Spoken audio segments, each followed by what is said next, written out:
प्रधानमंत्री श्री नरेंद्र मोदी अक्सर सुर्खियों में बने रहने के लिए अपने आप को हॉट सीट में हटाने में कामयाब हो जाते हैं और लाइमलाइट में आने का वो जो प्रयास करते हैं उसमें सफलता उनको ज़रूर मिलती है।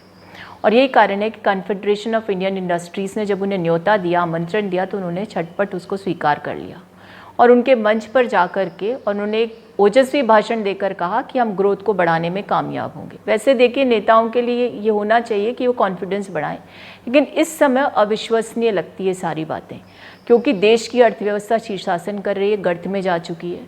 कोरोना को के आड़ में उस पर दोषारोपण भी किया जाएगा, लेकिन सच्चाई ये है कि 2016 से जो नीतियां भारतीय जनता पार्टी नीति सरकार की चल रही है, उसके कारण देश की अर्थव्यवस्था की हालात बेहद ख़राब हैं। खुद आरबीआई के गवर्नर स्वीकार करते हैं कि कंज्यूमर कॉन्फिडेंस इंडेक्स में गिरावट आई है, और जब ऐसी गिरावट दर्ज होती है तो रेटिंग एजेंसीज भी देश की रेटिंग को घटाने में कोई कमी नहीं छोड़ती हैं।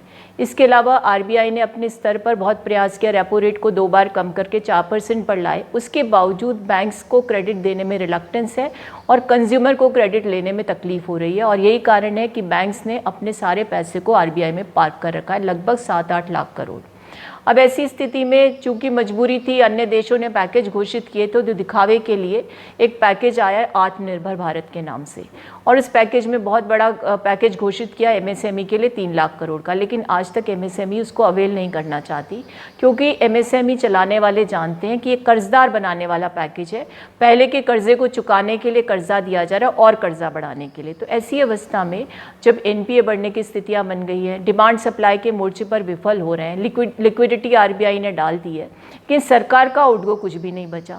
तो ये सारी चीज़ें इस बात की सूचक हैं कि हमारी अर्थव्यवस्था पटरी पर नहीं है, शीर्षासन कर रही है, वेंटिलेटर पर चल रही है, अपने आप सांस लेने के काबिल नहीं बची है। और उसके बाद इस तरह के भाषण जाकर के बिजनेस के मंच पर बोलना एक तरह से खुद को मुगालते में रखने जैसा है, और साथ ही साथ ऐसी हास्यास्पद स्थिति उत्पन्न करने जैसा है जिसको अर्थशास्त्रियों के साथ साथ आम नागरिक भी नकार रहे हैं।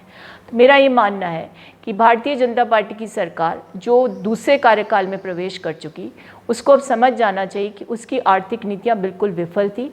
खुद की पूर्ववर्ती एनडीए सरकार से भी तुलना कर ली जाए तो उससे भी अगर मुकाबला करेंगे तो हर मोर्चे पर विफल पाएंगे। यूपीए सरकार ने पटरी पर अर्थव्यवस्था दी थी, ऐसे प्रोग्राम्स दिए थे जो पब्लिक बेस्ड इनिशिएटिव्स थे, उन सबको पीछे धकेल करके अपनी मनमर्जी को थोप करके प्रधानमंत्री ने पूरे देश की अर्थव्यवस्था को गर्त में डाल दिया है, और ये कोड़ में खाज का काम करे। कोरोना क्राइसिस पर के कारण स्थितियां उत्पन्न हुई, लेकिन उससे पूर्व ये सारी बीमारियां शुरू हुई थी जो कैंसर का रूप ले चुकी है। और मुझे नहीं लगता कि प्रधानमंत्री के पास या भारतीय जनता पार्टी के किसी भी नेता के पास गाल बजाने के अलावा इसका कोई इलाज है।